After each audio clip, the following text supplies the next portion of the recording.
సార్వత్రిక ఎన్నికల్లో భాగంగా చివరి విడత పోలింగ్ జూన్ 1వ తేదీన జరగనుంది. 7వ విడత పోలింగ్ తో ఎన్నికలు పూర్తి కానుండడంతో విపక్ష కూటమి సమావేశం నిర్వహించేందుకు సిద్ధమవుతోంది.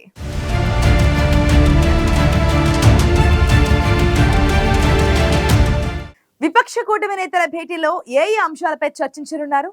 ఇంతకు విపక్ష కూటమి భేటీ ఎజెండా ఏంటి? కేంద్రంలో అధికారంలోకి వస్తామని విపక్ష కూటమి ధీమాగా ఉందా?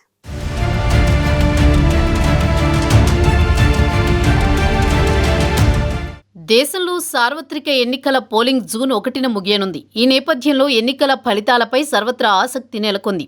కేంద్రంలో ప్రభుత్వం ఏర్పాటుపై ఎన్డీఏ, ఇండియా కూటములు ఎవరి అంచనాల్లో వారు ఉన్నారు. అయితే ఈసారి ఎన్నికల్లో కేంద్రంలో అధికారం తమది అంటే తమది అని బహిరంగంగానే ధీమా వ్యక్తం చేస్తున్నాయి ఇరు కూటములు. అయితే ఇప్పటికే అధికారం ఎన్డీఏ కూటమిదే అని బీజేపీ నేతలు ప్రకటనల మీద ప్రకటనలు చేస్తుంటే ఓ అడుగు ముందుకేసి మరి ఏకంగా సమావేశం నిర్వహించేందుకు సిద్ధమవుతోంది విపక్ష కూటమి. ఇందుకు విపక్ష కూటమి కేంద్రంలో అధికారంలోకి వస్తామని అంతటి ధీమాను వ్యక్తం చేయడానికి గల కారణమేంటనే దానిపై చర్చ జరుగుతోంది.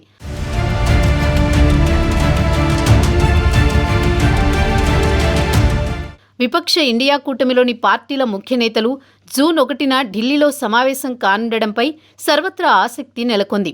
లోక్సభ ఎన్నికల్లో కూటమిలోని పార్టీలు కనబర్చిన పనితీరును సమీక్షించుకునేందుకు విపక్ష కూటమి ఈ భేటీని నిర్వహిస్తున్నట్లు తెలుస్తోంది. సార్వత్రిక ఎన్నికల్లో భాగంగా జూన్ 1న 7వ విడత పోలింగ్ జరగనుంది. దీంతో జూన్ 1వ తేదీనే ఇండియా కూటమి పార్టీలు సమావేశం కానుండడంతో దీనికి రాజకీయ ప్రాధాన్యత ఏర్పడింది. ఈ సమావేశానికి హాజరు కావాలంటూ కూటమిలోని అన్ని పార్టీలకు ఇప్పటికే కాంగ్రెస్ చీఫ్ మల్లికార్జున ఖర్గే సందేశం పంపినట్లు తెలుస్తోంది.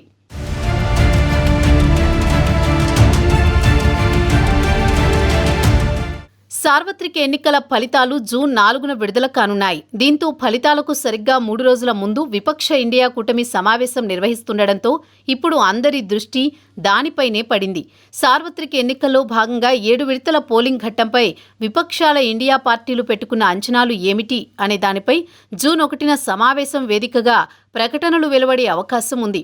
ఈ సమావేశానికి ఏ పార్టీలు హాజరవుతాయి, ఏవి హాజరు కావు అనే దానిపై కూడా స్పష్టత లేదు. ప్రత్యేకించి ఎన్నికల్లో కాంగ్రెస్ వామపక్షాలకు దూరంగా ఉండిపోయిన మమతా బెనర్జీ ఈ కీలక సమావేశానికి హాజరవుతారా లేదా అనే దానిపై సస్పెన్స్ నెలకొంది.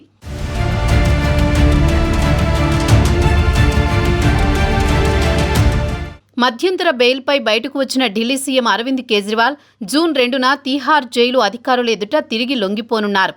ఇది జరగడానికి సరిగ్గా ఒకరోజు ముందే ఇండియా కూటమి మిత్రపక్షాలు భేటీ అవుతుండడంతో అసలు ఈ సమావేశం ప్రధాన ఉద్దేశమేంటనే దానిపై సర్వత్రా ఆసక్తి నెలకొంది. ఇక ఈ సమావేశానికి తమిళనాడు ముఖ్యమంత్రి స్టాలిన్, ఢిల్లీ ముఖ్యమంత్రి అరవింద్ కేజ్రీవాల్, బీహార్ మాజీ ఉప ముఖ్యమంత్రి తేజస్వి యాదవ్, సమాజ్వాదీ పార్టీ నాయకుడు అఖిలేష్ యాదవ్ సహా కూటమిలోని అన్ని పార్టీల అగ్రనేతలు హాజరవుతారని సమాచారం. కేంద్రంలో ప్రభుత్వం ఏర్పాటుకు అవసరమైన 272 లోక్సభ సీట్లను ఇండియా కూటమి అవలీలగా గెలుస్తుందని కాంగ్రెస్ పార్టీ ధీమాగా ఉంది.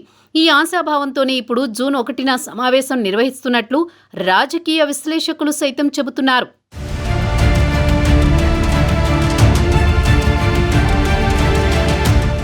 విపక్ష కూటమి భేటీలో ముఖ్యంగా కేజ్రీవాల్ అరెస్టు సహా విపక్ష కూటమి భవిష్యత్తు కార్యాచరణ అందరూ కలిసికట్టుగా ముందుకు సాగడంపై సమీక్షించనున్నట్లు తెలుస్తోంది. అంతేకాదు విపక్ష కూటమికి ఎన్ని సీట్లు వస్తే ఆ పరిస్థితులకు అనుగుణంగా ఎలాంటి నిర్ణయం తీసుకోవాలనే దానిపై చర్చించనున్నట్లు తెలుస్తోంది.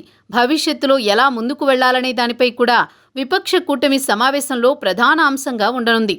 ఇక ఎన్నికల ఫలితాల అనంతరం తీసుకోవాల్సిన చర్యలు, లోక్సభ ఎన్నికల్లో ఆయా పార్టీలు కనబర్చిన పనితీరుపై చర్చించనున్నట్లు తెలుస్తోంది. కేంద్రంలో అధికారంలోకి వచ్చే అన్ని సీట్లు వస్తే ఓకే, ఒకవేళ ప్రభుత్వం ఏర్పాటుకు కావలసిన సీట్లు రాకపోతే ఎలా ముందుకు సాగాలన్న దానిపై కూడా ఈ సమావేశంలో చర్చించనున్నట్లు తెలుస్తోంది.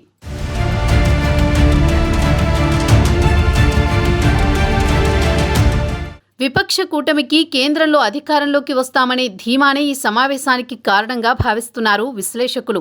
అయితే మొదట్లో సీట్ల పంపకాలు సహా ఇతర అంశాల్లో విపక్ష కూటమి మధ్య పెద్దగా ఐక్యత లేకపోవడంతో ఈ కూటమి భవిష్యత్తు ఏంటనే దానిపై రకరకాల ఊహాగానాలు వెలువడ్డాయి.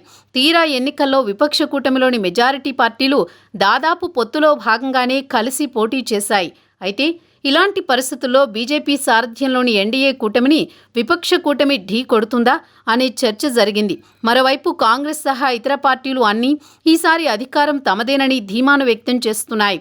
ఈ నేపథ్యంలో ఎన్నికల చివరి దశ పోలింగ్ రోజుని విపక్ష కూటమి భేటీ కానుండడంతో అసలు ఈ సమావేశంలో ఏ అంశాలపై చర్చిస్తారు, ఎలాంటి నిర్ణయాలు తీసుకుంటారనే దానిపై రాజకీయ వర్గాల్లో ఆసక్తి నెలకొంది.